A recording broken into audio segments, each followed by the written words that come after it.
Welcome sa Dries TV. Kung interesado ka sa ganitong news, huwag kalimutang isubscribe ang ating YouTube channel. Maraming salamat! Welcome back again sa ating YouTube channel mga kakimpaw, and sa update natin ito ang pag-uusapan natin ay tungkol sa mga importanteng kaganapan kina Kim and syempre kay Paula Avellino. Pero bago po ang lahat, maraming salamat sa inyong patuloy na pagsuporta at pagsubaybay sa mga daily update natin. Kaya naman bilang pasasalamat, narito pang isang napili kong komento patungkol ito sa naging previous update. Mula ito kay Ginang Arlene Casis. Sabi niya, possible na ibenta niya yan Miss Dres kasi, or posible na ibenta niya yan Miss Dres kasi, kaka-renovate lang niya ng kitchen niya. At ang mga Chinese Miss Dres, never yan nagbenta ng mga properties na una nilang napundar, kagaya ng amo ko dito sa Cebu. Chinese ang papa niya, lahat ng mga luma nilang mga gamit kagaya ng sasakyan at iba pa, nasa isang lugar lang nakalagay. Maraming salamat po sa inyong komento. Yes, agree po ako sa inyong sinabi, no? Pag Chinese, alam naman natin na talaga namang nagkikip talaga sila ng mga gamit, 'di ba? And also talagang pinapahalagahan po nila yung mga napundar po nila ng mga property, mga gamit, kaya imposible na ibinta talaga yon ni Chinita Princess. Possible na nakapadlock lang dahil baka naman lumipat ng bahay si Chinita Princess, 'di ba? Lumipat sa mas magandang bahay, sa mas malawak, 'di ba? So hindi kasi natin alam kasi malihim na rin si Chinita Princess mga kakimpaw at talaga namang pinapahalagahan niya yung private na buhay niya, yung pribadong buhay niya. Simula po nang nakilala niya si Paula Avellino, natuto na po siya mga kakimpaw na ipribado ang mga bagay-bagay. Kaya sa nagsasabing benenta na daw ang bahay ni Chinita Princess, wag po tayong maniwala dyan mga kakimpaw kasi mga bashers lamang yan ni Kim and Paula Avellino na gusto pong siraan si Chinita Princess. So maraming salamat po sa inyong komento. Ginang Arlene Casis, God bless po and mabuhay kayo. So eto na nga, pag-usapan na natin ang mga balita po na nakalap natin sa hapong ito or sa gabing ito, at unahin na nga nating pag-usapan itong write-ups po ng Abante. Tungkol ito sa naging pag-rest back ni Chinita Princess kay Paula Avellino na wish para sa kanya. Ayon nga dito, nakakatuwa naman ang wish ni Paula Avellino kay Kim Chu.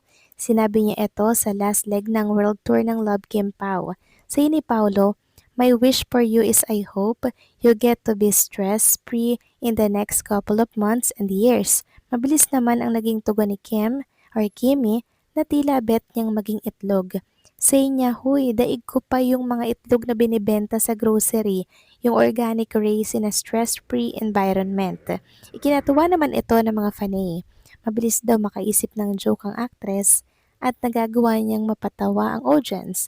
Sa pa ng isang netizen, grabe naman sa sense of humor si Kimi. Ikinakilig pa ng mga fanay ang pagsabi ni Kim na si Paolo ang nag-absorb ng stress niya. Hinayaan lamang daw siyang magkwento nito. Isa pa sa inaabangan ay kung paano kaya isa-celebrate ng Kim Pao ang birthday ng aktor sa May 13. Matatandaan noong April 19, naging intimate lang ang birthday ni Kim kasama raw ang pamilya niya at pamilya ng aktor. So abangan natin mga kakimpaw yung magiging birthday celebration ni Paolo Avellino, kung saan niya ba ito gaganapin, kung sa ibang bansa ba or dito po sa Pilipinas, and intimate celebration din ba yung kaganapan doon tulad ng celebration ni Chinita Princess. Yan po yung malalaman natin mga kakimpaw. Samantalang next topic naman, pag-usapan naman natin itong pagka-all-out support lang naman ni JP and syempre ni Gil Rose para po dito sa Love Kimpa World Tour ni Kim and Paolo. Makikita kasi dito sa isang picture mga kakimpaw, andyan si Paolo, si Kim, si JP and si Gil Rose. Ang ganda pong tingnan sa isang frame magkakasama, 'di ba? Sabi nga dito, the very supportive younger brother of Kimi JP was spotted and mounted together with his Nissan team during the Love Kimpo tour. Truly a proud and supportive brother showing his love and support to Kimi all throughout the event. So, ang sarap lang sa pakiramdam pag supportive po ang iyong kapatid, kaanak, 'di ba? Sa mga events, sa mga project na meron ka.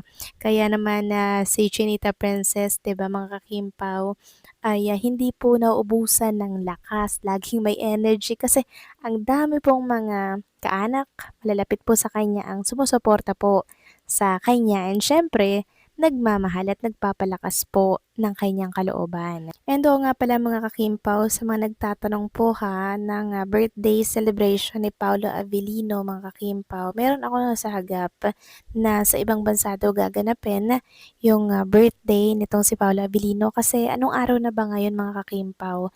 Bale, 13 pa naman yun, 'di ba? May 13 pa naman po yun. So, medyo may ilang araw pa. So, yun yung usapan mga kakimpaw na sa ibang bansa, silang dalawa lang ni Chinita Princess yung magse-celebrate. Pero bakit ganun yung lakas ng pakiramdam ko? Parang feeling ko dito nila isi-celebrate yun mga kakimpaw or sa isang lugar na espesyal na sila lang dalawa ni Chinita Princess, no? So, hopefully ganun yung mangyari, 'di ba? Kasi deserve naman po nilang mag-enjoy and syempre moment-moment, 'di ba? Dahil ang dami po ng naging success ni Kim and Paula Abilino na event and malalaking project. Kaya deserve nila yan. Sana wag silang masyadong magmadaling umuwi. 'Di ba? Diyan muna sila sa ibang bansa. Samantalang sa mga nagtatanong naman mga kakimpaw, kung nilipat daw ba ng bahay si Chinita Princess sa oras na ito ay makasal kay Paolo Avellino. Bale, meron na po tayong mga nababalitaan mga kakimpaw sa mundo ng social media. Hindi ko alam kung legit na parang may conjugal property na pag kinasal doon po lilipat mga kakimpaw. Parang ganun.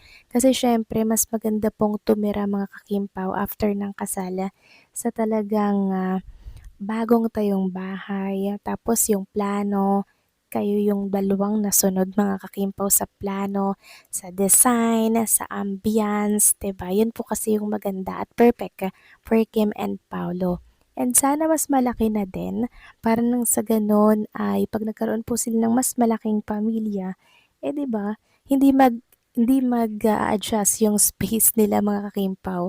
Kasi marami talaga yung ramdam ngayon mga Kimpaw since patuloy nga po yung pagka-showy na ni Kim and Paolo Avellino sa publiko ng kanilang relationship. Parang feeling daw nila malapit na daw yung inaantay po na kasalan ni Kim and Paolo Avellino. Kaya ang dami na po nilang iniisip. Sobrang advance po nilang mag-isip mga kakimpaw to the point na andun na may anak na agad sa isipan, may lilipatan na agad bahay, may wedding na agad na magaganap, 'di ba? Siguro naintindihan ko 'yun kasi sobrang excited lang nila sa puwedeng mangyari mga kakimpaw. Valid naman po 'yun, hindi naman 'yun masama, hindi naman po 'yun mali. Kasi iniisip lamang po ng mga fans yung magiging future, yung magiging plano 'pag nangyari po 'yun, 'di ba? And dun talaga tayo excited sa magaganap after ng wedding. So kayo ba mga kakimpaw, anong masasabi niyo dito? Please comment down below.